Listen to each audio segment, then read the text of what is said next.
Okay, real talk for a second. How many times today have you said amazing or basically or literally? I'm not judging, I do it too. We all do. These words just slip out.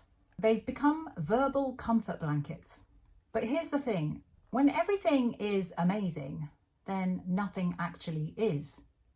When you say basically before every explanation, it quietly signals that you're not quite sure what you're saying.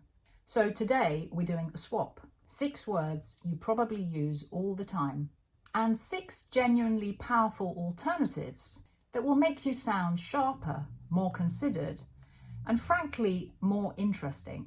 These work whether you're a native speaker who wants to shake off some lazy habits, or you're learning English and you want to go beyond the basics. Let's get into it. Word 1. So let's start with basically. Oh, basically. We love it, don't we? Basically, it's everywhere. Basically, people say it basically in every other sentence. You see what I did there? It starts to sound a bit hollow, right? Like it isn't actually doing anything for the sentence. Now try this one. Ostensibly. Ostensibly. Ostensibly. It means appearing to be true on the surface, but with a suggestion that that reality might be different. It's basically with a knowing raise of the eyebrow. An example in context could be, he left the meeting early, ostensibly to catch a flight, but everyone suspected he simply couldn't face the questions. You hear that ostensibly does 2 jobs at once. It tells you what was said and quietly hints that the truth might be something else entirely. Basically can't do that. Ostensibly can. Word 2. Right. Amazing. We have absolutely destroyed this word. Amazing weather, amazing pizza, amazing parking space. At this point, if everything is amazing, what do you say when something actually takes your breath away? Stellar, like the stars. Stellar.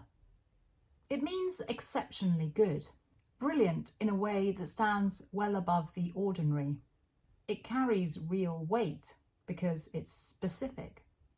You wouldn't call mediocre weather stellar. You'd mean it. An example in context is, the chef's performance that evening was nothing short of stellar. Every dish arrived at the table as though it had been rehearsed for years. Doesn't that feel different?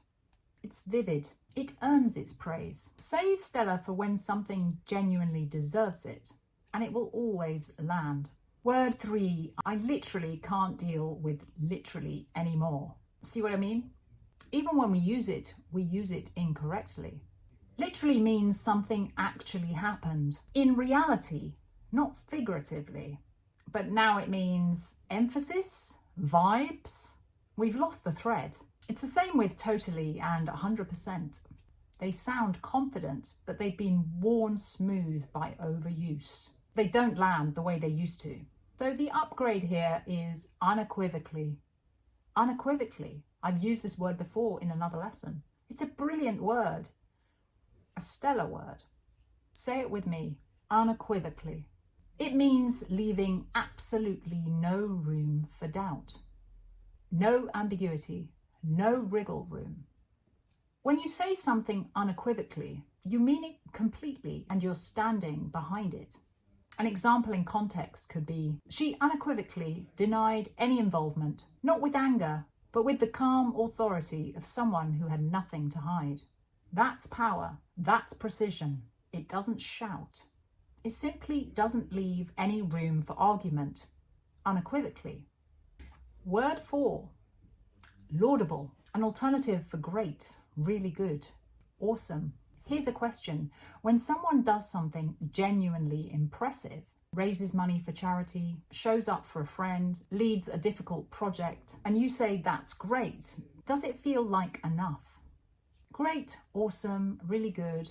They've become filler praise. They mean well, but they've lost their force. People hear them and nod politely and move on. The upgrade here is laudable. Laudable. Laudable. From the Latin laudare, to praise. It means deserving of genuine admiration, commendable. It's specifically for efforts, actions, or intentions that have real merit, not just things that are pleasant or nice. An example in context is the organization's commitment to rebuilding the community after the floods was, by any measure, entirely laudable. When you tell someone their work is laudable, you're not just being polite, you're recognizing something specific. That distinction matters both to the speaker and the person hearing it. Word 5. Okay, this one is interesting because it's about something subtle, how you signal doubt. We say apparently a lot. Apparently they're closing down. Apparently he said that. But apparently is a bit vague, isn't it? It could mean you saw it yourself, or it could mean someone told someone who told you. Purportedly. Purportedly. This is a journalist's word, and a brilliant one. Purportedly. It means according to what has been claimed, but not necessarily confirmed. It's a way of repeating something without actually endorsing it. You're saying, I heard this and I'm passing it on, but I'm not vouching for it. An example in context could be, the document, purportedly signed by 3 senior officials, has not yet been verified by any outside body. Smart, right? It's not skeptical to the point of rudeness. It's not credulous either. It occupies this precise, intelligent middle ground. Use it whenever you want to report something without staking your reputation on it. Word 6. And finally, we come back to amazing and all of its cousins. Gorgeous, so beautiful, stunning. We especially reach for these words when describing something visual, but when you're trying to genuinely describe a room that takes your breath away, or a landscape that stops you in your tracks, these words just don't do it justice anymore. Resplendent, resplendent, resplendent. This one is a gift.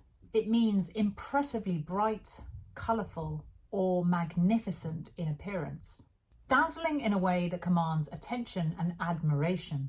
It has a richness built into it, grandeur even. Example in context could be, the ballroom was resplendent with candlelight. Every surface seemed to hold a glow, as if the room was alive itself.